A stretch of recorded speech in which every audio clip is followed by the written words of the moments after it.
The CSR and the person that sits at your front desk welcoming people are your two most important people in any organization. Welcome to the Exit Rich podcast. I got my friend here, Brigham from Selling Pros, one of the best CSR trainers in the country, the largest CSR training company in the country.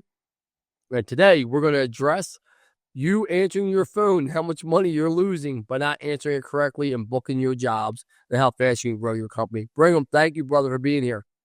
My pleasure. Thanks, Lance. So, Brigham, why don't you introduce yourself and tell people who you are and what you do, and then we can talk about everything else.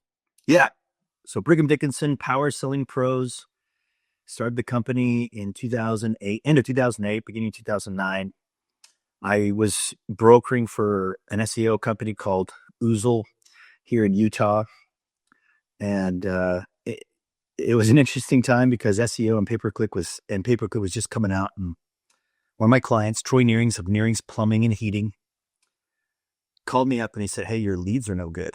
And I said, "What do you mean my leads are no good? The ones that are generating from SEO and pay-per-click?" And he said, "Well, the customers calling in, the homeowners calling in just want a ballpark price. They just want to know what your charges come out. They just want to talk to a technician. We don't know how to book these calls." So I said, "Look, Troy, those are bookable calls. You just got to train your team on how to book them." And he said, "Well, I don't know the first thing about it. So we got to put it on hold until we can figure it out." And I said, "Well, don't put us on hold. Let's train your team. Let's train them and teach them how to book those types of calls so you can keep your technicians busy." And he said, "Well, who do you have in mind?" I said, "I could do it. I figured it's better than getting fired." So I went in and started training their CSRs. Within a month, their call conversions were up by 20%.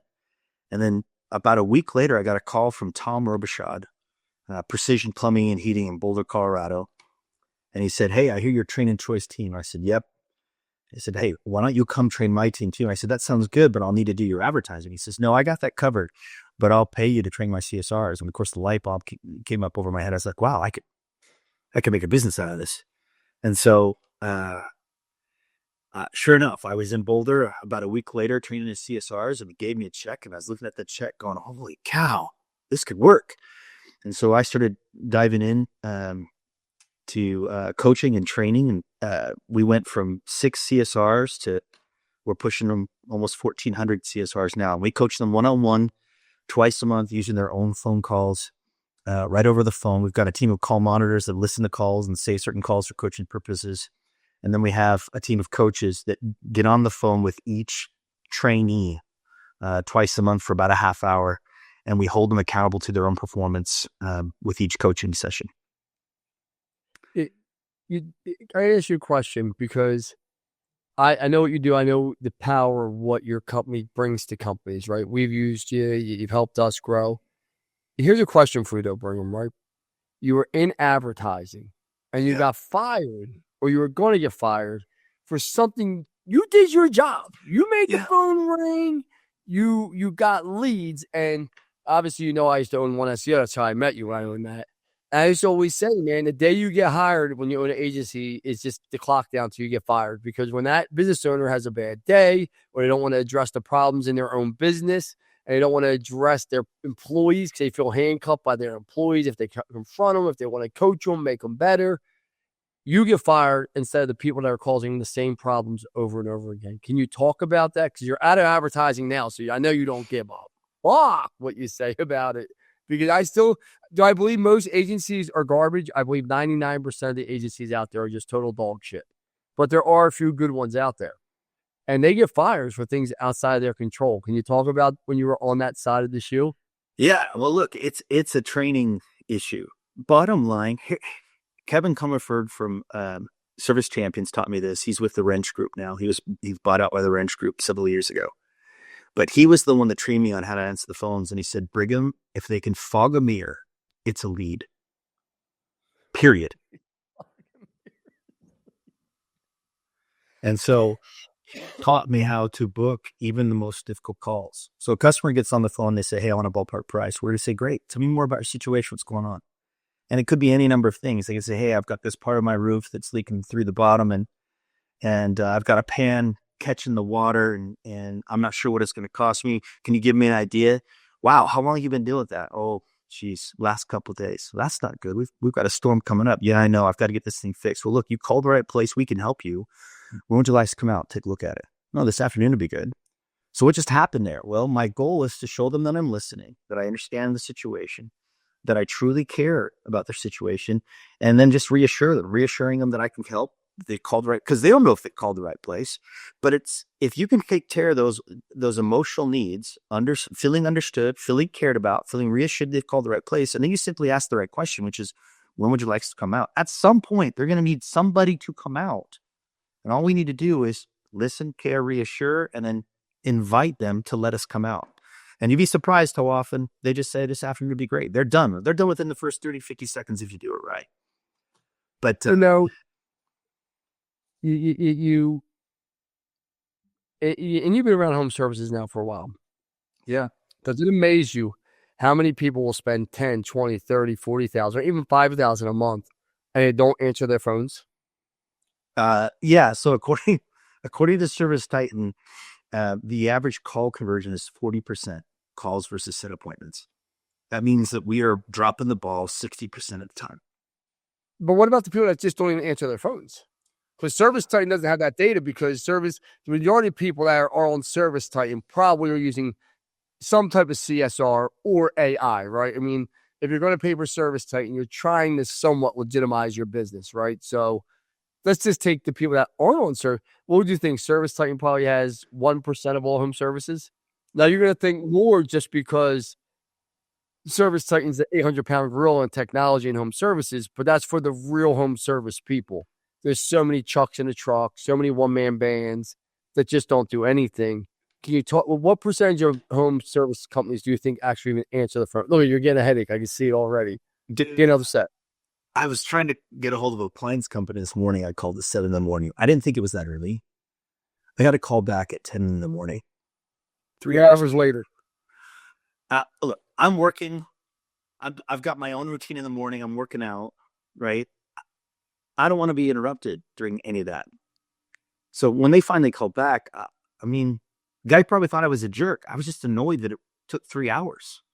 And that scenario perpetuates itself. And here's what's even worse. I've had an appliance guy come out to fix the same fridge twice. Okay, now think about this for just a moment. I call out, I pay the dispatch fee, fine, I don't care. He comes out, he takes a look at the fridge, and says, oh, it's this one part that needs to be fixed. Okay, cool, let's replace it, let's go, right? A month later, it stops working again. So I call in, I say, hey, I had you guys come out a month ago, it's not working. Okay, cool, what exactly is not working? And then I felt like I'm being investigated here, right? Like I took a baseball bat to it. And so I started explaining the situation, and as I explained it, she preemptively said, okay, well, you're still going to have to pay another dispatch fee because that sounds like a little bit different problem than the other one. Okay, that's fine. Aside from the fact that I'm annoyed that the technician didn't look at everything in the fridge while he was there and maybe provide all of my options. Maybe even suggest I just get a new fridge. And if you guys were offering Sub-Zero, and all the other cool fridges that never break down, perhaps I just buy a new one from you, right? There's so many options you could have given me. And right now you're nickel and diming me for another dispatch fee. Great. I got to pay another dispatch fee. Fantastic. Thanks for telling me that up front, as opposed to, oh, wow, it's not working again. That's terrible. Well, look, you call the right place. We can help. Why don't you like us help? Build a little value and then say, hey, there is a dispatch fee for us to come out and do all the things that we're going to do, but you're going to love our service. It's going to be great.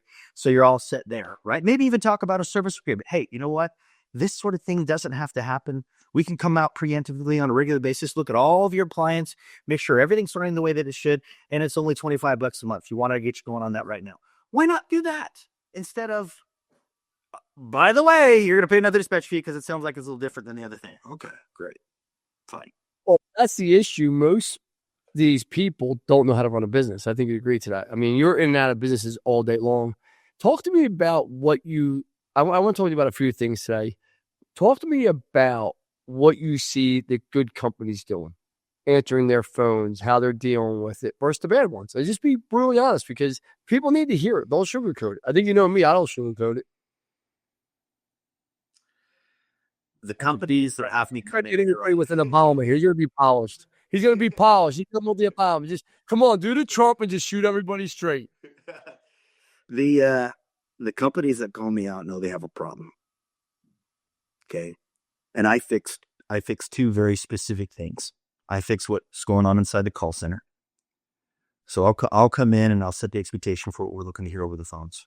That's how we do it, right? We'll either do an initial webinar for the group, or we'll do an in-person training. I'll come out and set the expectation for what we want to hear over the phones. And essentially, the expectation is if calls are coming in, I want you to book 90% of your calls, period. And I'm going to give you the tools and the training to be able to achieve that. If calls aren't coming in, I'm going to train you to call out.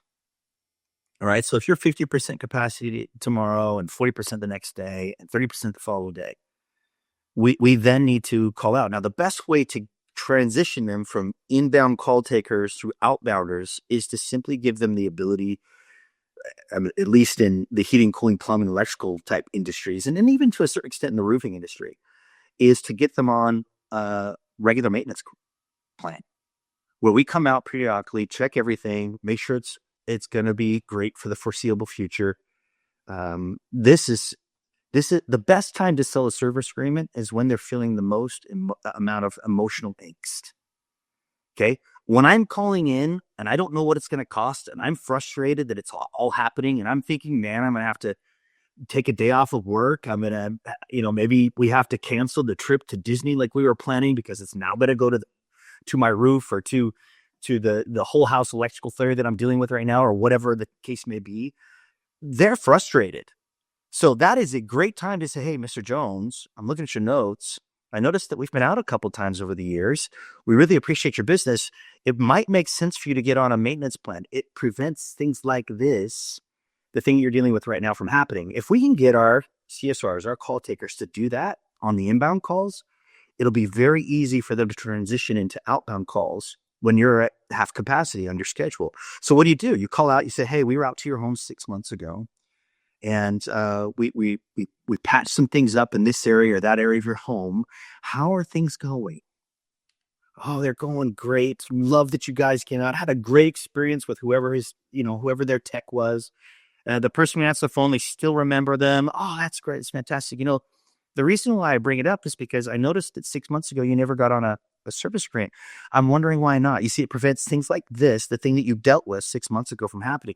If you want, I can get you going on right now. Now, if we can get them to make that transition, it'll be a whole lot easier for us to have them do other things. So, for example, let's say that there's a company that does roofing and pest control. Hey, Mr. Jones, you've had us out to patch some things up on your roof or to replace the whole thing. Did you know that we also do pest control? Oh, I had no idea. Yeah, we're really great.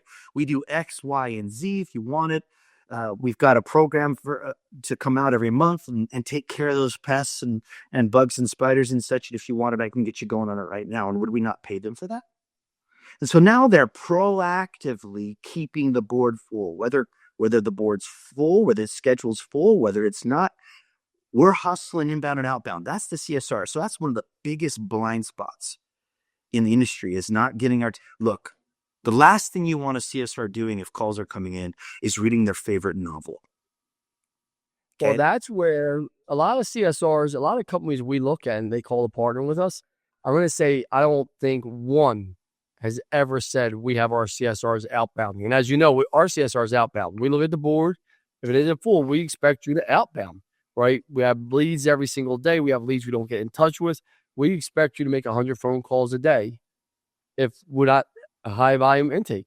I mean, that's your job. I mean, do you agree to that or no? Absolutely. Absolutely. Look, that is their only job. Your job is to keep the board full. I don't want them doing collections. I don't want them doing accounting. That takes a completely different mindset. The only thing I want you to... It's funny you say that. One of my partners in my HVAC company, one of my HVAC companies, actually started pulling the CSR away to help him with his shit. And I was like, dude, are you insane? Well, if you need help, go get an assistant. But every time, and the problem is this, once you take someone away from the phone, where don't they want to go back to, Brigham? Where don't they want to go back to? And you think so, like, So my thing is this: is that phone person, the only thing is that you are on the phone. We don't give our phone people another task. It's inbound, outbound. We don't have them help with production. We don't, as you know, we don't have them help with anything else. You schedule a call, you help schedule the recalls, and that is it. We don't have them collect money.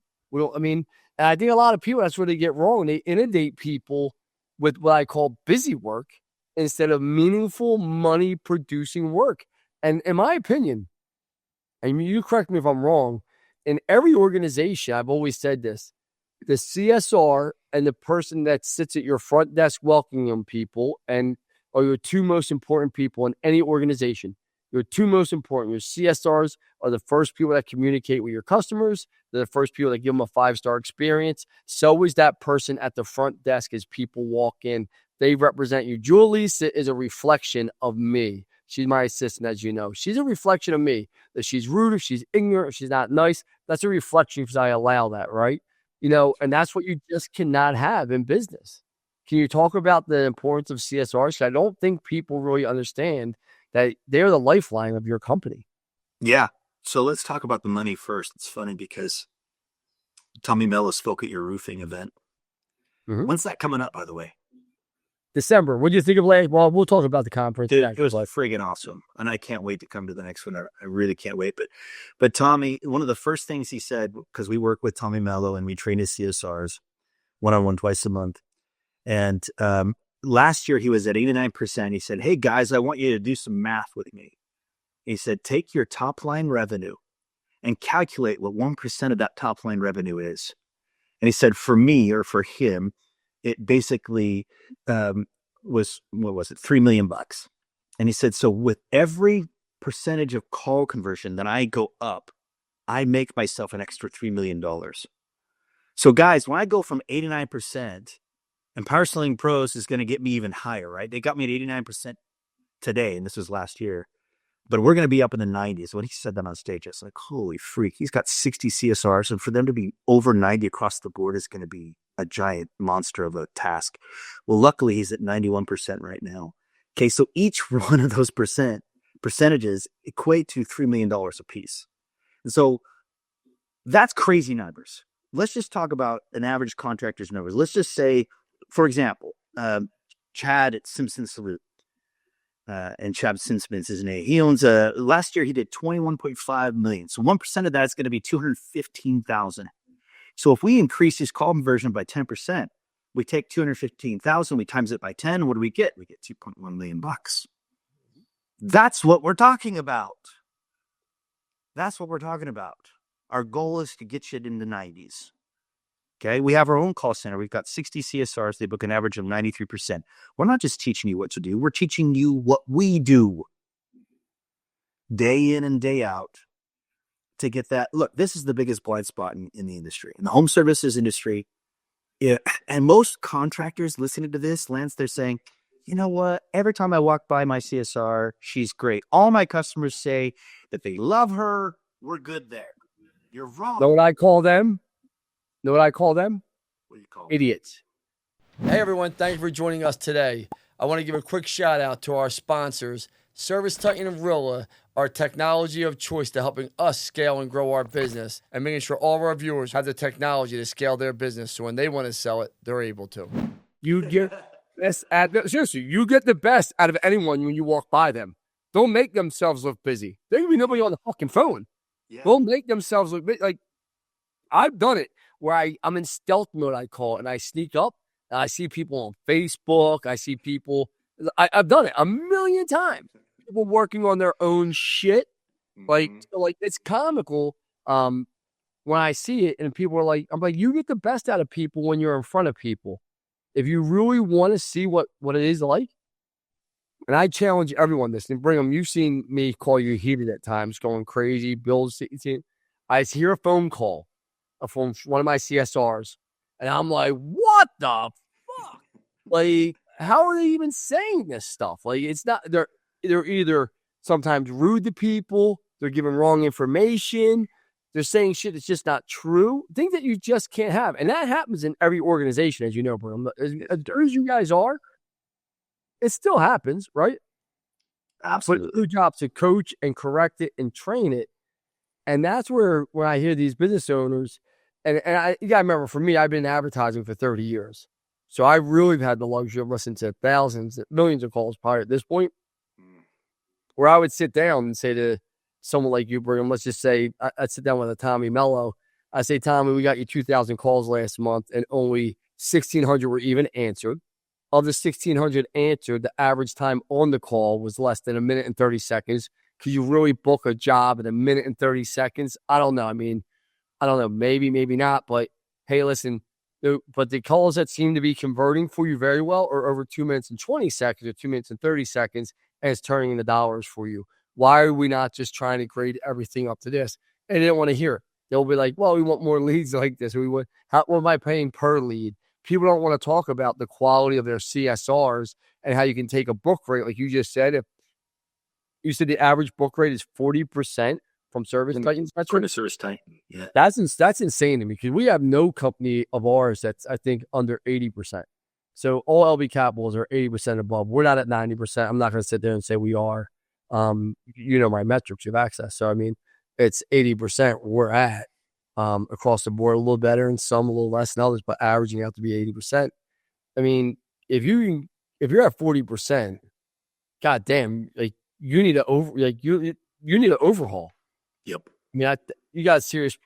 And this is my question to you. How much advertising dollars are they wasting if they're at 40, 50, 60%? Like, how much advertising dollars are they wasting? Like, that's insanity to me. Not about the money that they're not making by doing their job correctly. How much advertising money are they just wasting? They're burning it. Most of it. Well, 60% of it, potentially. They're burning it. It's going right into the trash. And you're seeing that time and time again when you get in there. And that's the reason why they call us out. They're in dire straits. Now, I was just out to Richmond, Virginia with a company there. Over 100 techs, 30 CSRs. They're booking at 72%, which isn't bad. It's not terrible.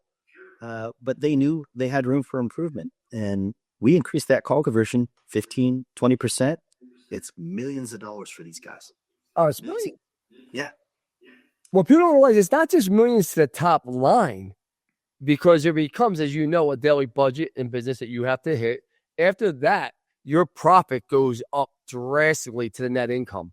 Like your GP will stay across the board, but once you hit your fixed budget cost every day, the rest just goes straight to the net. People don't understand that in business. That's how you really get your EBITDA to grow. Like, people just don't understand that multiplier. Here's a question for you. How's AI changing the space? Because have you guys got into AI at all? Are you guys using AI at all? Is it because you no matter how much you probably want a human CSR, but AI is not going anywhere, and it's only getting better and better. I mean, I seen it. I watched the evolution of it. Can you talk to me about what you're seeing with AI and how it's changing everything? Yeah. So with our call center, we had about 6 companies a few months ago leave us for AI, and then all 6 have come back saying it's just not there yet. It was a nightmare. And so that's number one. However, when all 60 of our CSRs are on the phone, we use AI ourselves. And we call those customers back, and we make sure that they're booked at the right time and see if we can't move them up in the customer's schedule. So there's a lot that we do there behind the scenes. The difficulty is you just got to decide what kind of model you want to grow with. There's the McDonald's model where you go in and there's this oversized screen, and they've actually proven that they can increase average ticket by having you make an order on that screen as opposed to ordering with another human. And that's their model, and that's what works for them. However, you've got the Chick-fil-A model where they've doubled down on the amount of humans that are ushering you through the line. The biggest problem for them is getting people through the line. When people leave, they lose about 30% of their customers because they don't want to stay in that line. It's a nice problem to have, if you ask me. But their goal is constantly working to get people through that line. And they're all about the customer experience, right? You're going to pay a little bit more at Chick-fil-A, and you're going to wait a little bit longer at Chick-fil-A. So those two are the two things that you're paying for. But they do have a great customer experience. You gotta admit that the people have always you don't have you've never met a man person at Chick-fil-A. That's just it. They're worth the experience. I'm willing to wait. I'm willing to pay more. So if that's the model you want, and quite frankly, in this industry, that's the reason why there are so many PE groups excited about this industry, is because they do pay more. Right? We have to maintain the customer experience. If we switch completely over to AI, what we're doing is we're accepting sameness. We sound the same as everybody else. Look, there are 5 different AI companies at the last event I was at. They all sounded the same, every one of them. And so that's what's happening is we're deciding whether or not we want to be the same as everybody else. And the question you got to ask is whether or not you're okay with sounding and looking the same as everybody else. Because guess what? That will affect your price. We use AI as a backup. You know that. Yep. And they just don't have right now, like you said, it's a little choppy. We don't have the same metrics on AI, not even close as a human being. We just don't. But do I think that changes 5 years from now? I do. I think 10 years from now, it's really going to change because it's just going to keep evolving. What it looks like for sure, no one knows. But you are correct with one thing today. The people that are just saying, I'm going to kill my CSRs and go to all AI, that'd be the last thing I would ever tell you to do because you are going to, I don't want to, sit there and be like, oh my God, you're going out of business. You're probably not. But you definitely are going to lose business. And you can tell there's a place for it, right? Like the roofing conference, right? Like we just hired an AI tool. I forget the name of it, to be honest with you. And they'll do all the outbounding for us and they'll sell you the ticket. And they charged me for my database, I think is like 400,000 roofers, right? I think they charged me for the whole entire dial out system, $2,200. $2,300. I mean, is that correct, Neely? It was like 2,400. It was like not much. Might have been $3,000 max. I gotta sell 3,000 tickets. I mean, I sell 3 tickets to pay for itself. There's no way I'm not gonna sell 3 tickets out of this dialer. Makes sense. So, like for me, I was like, give it a shot, and we'll see how many tickets we sell. And if it works, great. If not, no big deal. But we tried to use it for our phones probably back in January, where we said, okay, we're going to roll it out in divisions and kind of let it see what it does for CSRs. And we had the metrics, and they weren't even close. And the AI guys are like, well, you got to give it time. You got to give it time. I give something 90 days, and I see this performing 10-1. That's all I need to see. Because I don't care how good you are at AI manipulation and data setting, all these other things, it's not going to grow. And this is the thing, right? I can't make an AI machine work faster and harder. A human being, I can motivate and say, listen, you're here today with only 50 calls. Let's get to 100. Let's clean up our verbiage. Let's book. We have a job board here that's only 50% filled for tomorrow. I really need your help, our salespeople. Because people don't realize your salespeople rely on CSRs. Most people people are like, what do you mean? Your salespeople rely on CSRs. If CSRs do not do your jobs, salespeople do not eat. Do you guys talk about that inside your culture? Brigham, is that a conversation you guys are having as you guys are training people? Or you try and stay away from that? No, we absolutely talk about it. Look, CSRs, it's probably not the right title, especially how it's going to need to evolve with the use of AI. Your customer service reps are going to turn into inside sales reps. So what I mean by that is that they need to learn to promote products and services over the phone for inbound calls as well as outbound calls. So as AI begins to take over, they're already transitioning to more of a dispatcher type role / keep the board full role. So we're talking about other products that we provide, maintenance agreements. We even talk about, hey, Mr. Jones, we're looking at your notes. I noticed that we've been working on that same system for 12 years now. You've gotten some great life out of it. Have you ever considered replacing it? I mean, one of the best types of leads for salespeople are the ones that the technicians set. Well, why aren't we doing the same thing with inside sales reps, where we're simply saying, hey, we've been out to your home before. You've got an older, whatever it is, an older roof, an older water heater, an older heating and cooling system, an older condenser. Have you ever considered replacing it? And if I make a replacement call out of a service call. Would you not pay me for that? Of course you would. And so our goal is to provide training and incentives for them to proactively go after business. And if we can do that, it doesn't matter what happens with AI. It doesn't matter how we begin to use it. They're going to keep their job and they're going to be able to affect their own income. We're talking self-reliance and job preservation. So and plus they stay in that seat a whole lot longer if they have that kind of training and that kind of support on a regular basis. So I mean, I guess my long answer to your short question is, Lance, is we've got to begin to proactively change the how we define that position. We talk. I see a lot of conferences. I see you and your partner Scott, right? Yeah. Actually, no, And it's Barry. Barry, sorry.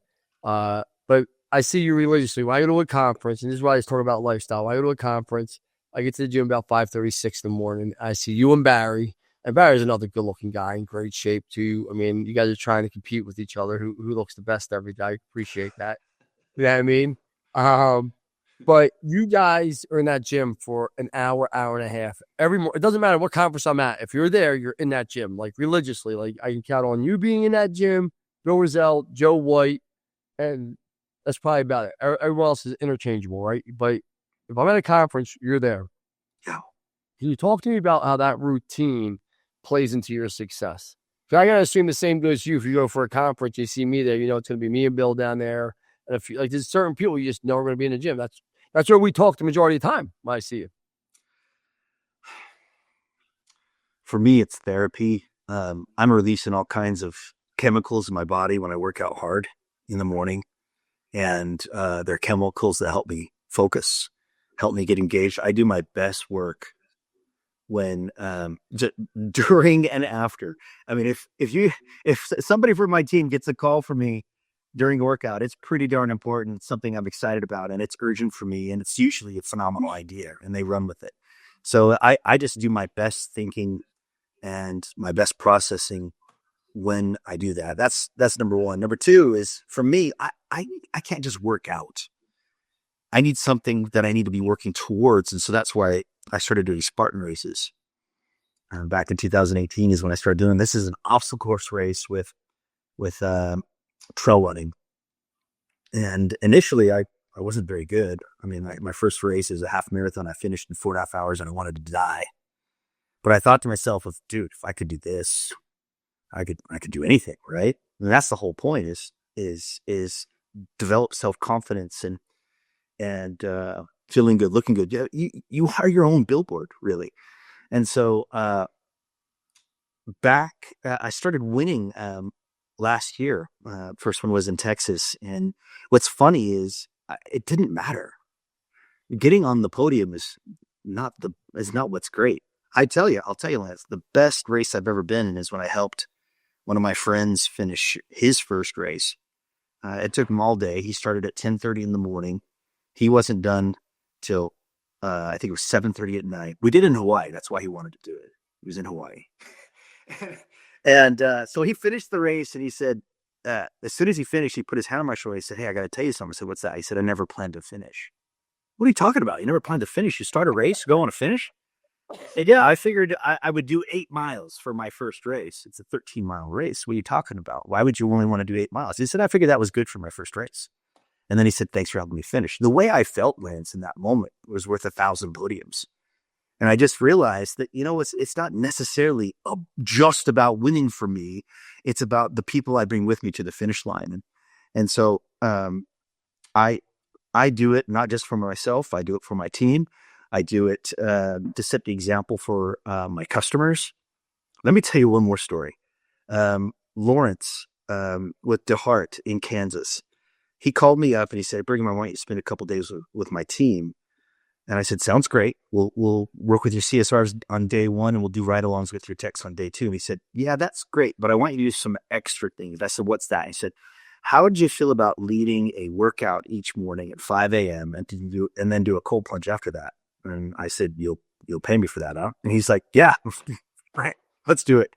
Well, when I got out there, he had begun this fitness journey, and he wanted his team to join in, and that's why he was doing this. He wanted to bring somebody else in to kind of jolt them. And I was like, Yeah. this has got to be the coolest job on the planet. It was the funnest 2 days ever. He sent me a picture of himself recently. He's been at it for about 7 months. He's lost 100 pounds. He looks Wow. incredible. So it's those sort of wins, Lance, that confirm in my mind that people tend to follow your example more than they tend to follow what you say. Do you think your son, because your son's a great wrestler? I mean, not to bring you, I hope you don't, do you mind talking about your son? Don't mind. Oh, love it. Okay. Because we talk about your son a lot. You know, my kids wrestle, your kids wrestle. It's combine. We talk about it. I'm proud. You send me videos of your son. I love watching it. Like, he's a beast, right? He just took second in the States in Utah. I think he took second last year also, correct? Or you take third. He just, And yeah, so I mean, your son's an animal. He's in great shape. Do you think you set the example for your son? Because a lot of people say fathers don't. A lot of people say fathers do. I'm a true believer in I'm the example for my sons. They're always looking at everything I do. And I try to be the best I can for them. Can you talk about that at all? yeah. So there's two things in the wrestling world that irked at me. Whenever I saw a dad get after their son and tell them to get in shape and they're not in shape, that always bothered me. You know, it just seems so hypocritical. And if I'm the son, I'd be like, what are you doing? Tell me to get in shape. You're eating pizza every day.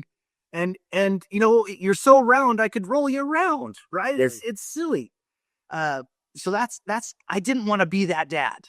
I saw dads telling their kids to get in shape and they weren't in shape. I felt like that was hypocritical and it bothered me. So that was one thing where I felt like, you know what? I'm not just going to tell my son to get in shape. When I go to practice, I'm doing the sprints with him.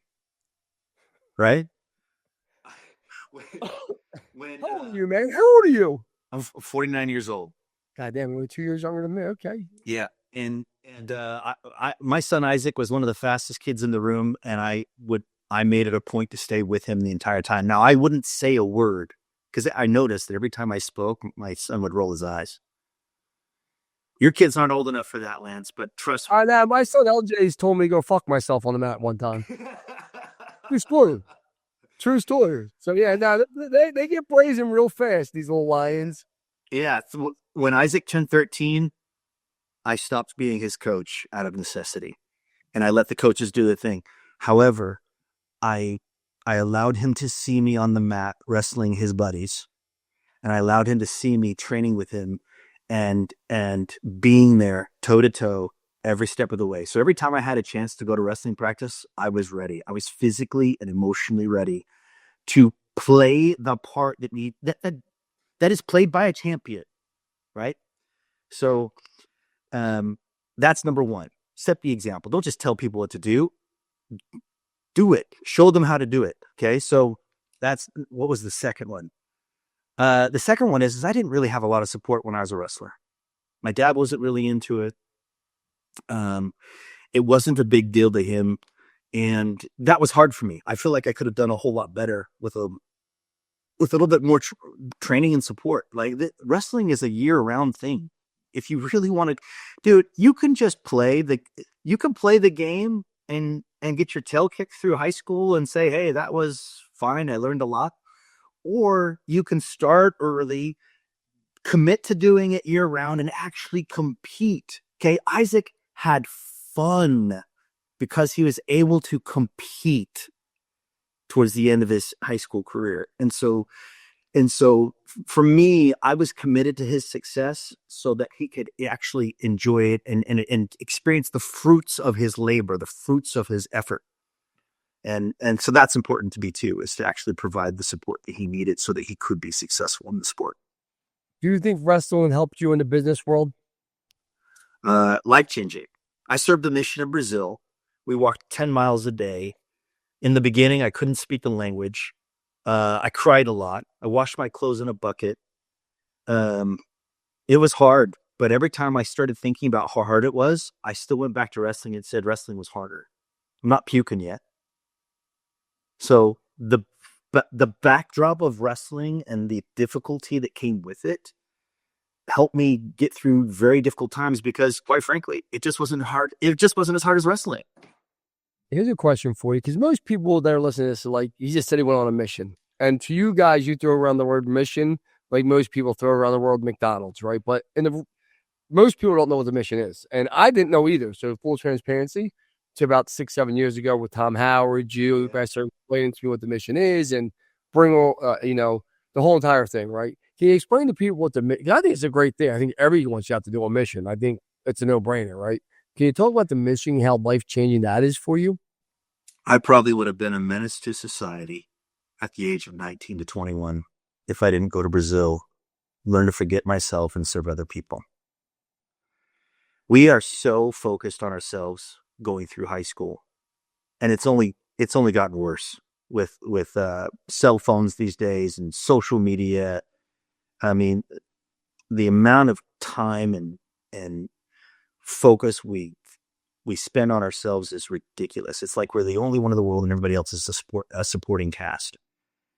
But the first 3 months into my mission, yeah, and I thought I was poor, Lance. I wasn't poor, bro. I didn't know what poor was.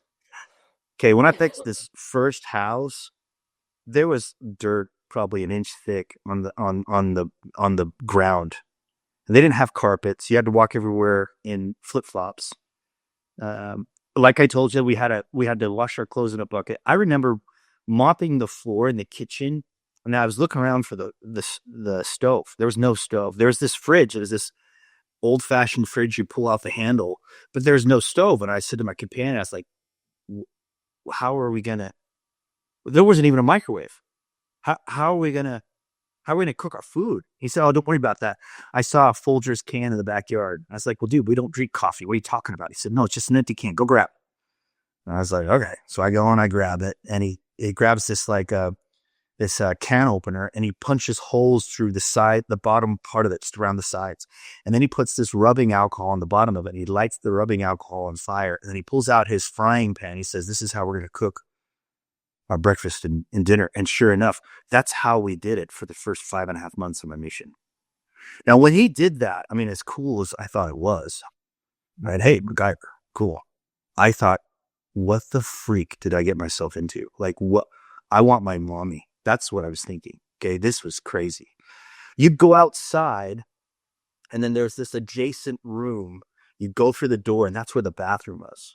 That's also where the shower was. Lance, the shower was coming out of the ceiling. The toilet was right here. I didn't think those were two things you could do together. Okay? It was crazy. So initially there was some shock. It wasn't just culture shock. It was shock. Like, this is how I'm going to live for the next 2 years. All right. So there's a lot of that going on and a lot of feeling sorry for myself. The first time I washed my clothes in a bucket, it took me 2 hours. I put the last white shirt on the line breaks, and I have to start all over again. Trust me, I was crying. Okay. And so after 3 months of this, you wouldn't be surprised. I was done. I wanted to go home. And I had they call them zone leaders, right? They're basically leaders over 6 to 7 other missionaries. And he could tell I was struggling. So he said, hey, you're going to come with me in my area today. And so we go with him in his area, and he was trying to help me out. But in my head, I was checked out, right? We go into this home where it's a family he's been teaching, talking about Jesus Christ and so on and so forth. There was a gal, whole family showed up to listen to us. And there's a gal, she's probably 10 years old. And she locked eyes with me and wouldn't stop looking at me. I was like, dude, what's she looking at me for? What's going on? Right? Is my tie messed up? What's going on? And I thought to myself, this is my last lesson. I'm done after this. I'm going to teach this lesson. I'm going to go home. And, we're not forced to stay there. Right. Yeah. And so, I give my all to this lesson, trying to articulate every word in Portuguese. My heart, I believed in what I was teaching, but I just couldn't. It was too hard, right? I couldn't do it anymore. As soon as I was done talking about my testimony and so on and so forth, I looked at her and I said, how do you feel? I asked her how she felt in Portuguese. She couldn't say anything, Lance. The tears started streaming down her eyes. And then I looked at the entire family, and all of them were emotional. I walked out of that house a new man. I finally realized that it wasn't about me. I wasn't there for me. I was there for that family. I was there to give them hope. I was there to give them confidence in their abilities and to learn capacity beyond their own, and self confidence and so on and so forth. And I didn't care. All of a sudden, I didn't care about the clothes I was washing by hand. I didn't care that I was walking outside and showering the way I'm showered. I didn't care that I didn't have a stove. I didn't care. I was committed to what I was doing, which was, and funny thing, my prayers started changing. Instead of, dear God, please help me, it was, please help this family. Please help that family. Please help that family. Everything changed for me. Everything. Do you think that mission or some type of mission everyone should have to do, every kid after high school, military mission, some type of thing before college to say, hey, listen, go serve other people, go learn. There's a whole, like in America, we think we have problems. I've always said, I traveled the world. I've seen what other worlds look like and what poverty looks like, what badly. Even me, I grew up poor. I always tell people I had the best childhood. People are like, what? I'm like, listen, I ate, I was healthy, like I've seen poor, I've seen starvation, I've seen how women are treated in other countries, the abuse and this and that. Like, do you think everyone should have to go see a mission? I would say that depends on your gender. Females, they not all of them, but many of them have a natural ability to care for others. If you're a male, a 19-year-old, 18 to 21-year-old kid, and you're a male, dude, you will not do any good for yourself or anybody else unless you go on a mission, in my opinion. You will either spend that time being a total menace during those years with all the drive and the chemicals going on through your body, or you will learn to overcome that natural man inside of you, and you'll learn to beat it on a mission. And that's what you're doing. This isn't about, yes, you'll change lives while you're doing it, especially if you do it right. But the one that will change the most is you. And so, yeah, 2 years in a place like Brazil for a young man, it's vital. I don't want to take up too much of your time. For people listening to this podcast and they own a business, any business, I want you to end it, if you don't mind, explaining to them why the phone is the most important piece of their business. It is the fastest, easiest way to make more money. There are millions of dollars hanging in the balance. Millions. And you can do the math yourself. Just take 1% of your top line revenue and times that by the call conversion you want to increase by. And I promise you'll see mega dollars. My client, Todd Citizen Salute, when he calculated this, he calculated $5 million in revenue that he made, an extra $5 million revenue because he was training his CSRs and he was holding them accountable. Now, he didn't do it himself. He knew he didn't have time to do it himself, which is why he hired us to do it. It just so happens to be our specialty. It's what we do. Super, super excited about the opportunity to work with those who feel they need the service. Can you do me a favor, Brigham, for anyone that wants to get in touch with you? How do they get in touch with you? Just go to Power Selling Pros, and I appreciate that, Lance. Just go to Power Selling Pros. It's POWERSELLING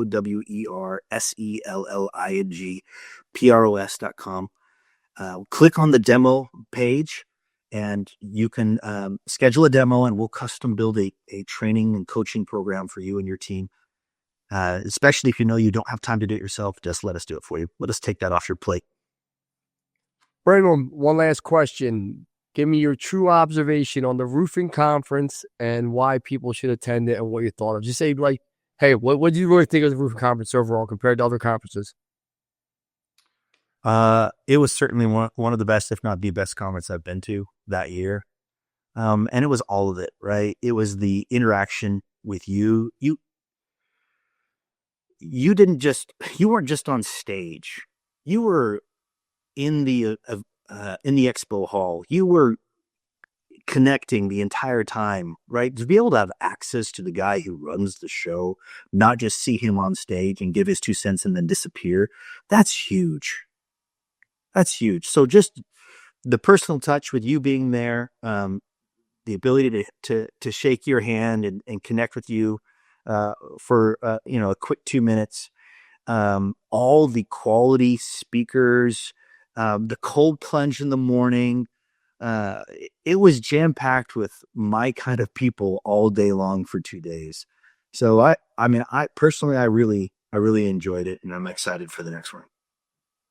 Well, thank you for being on the show today. I appreciate it, brother. I can't wait to see you soon. Thanks, Lance.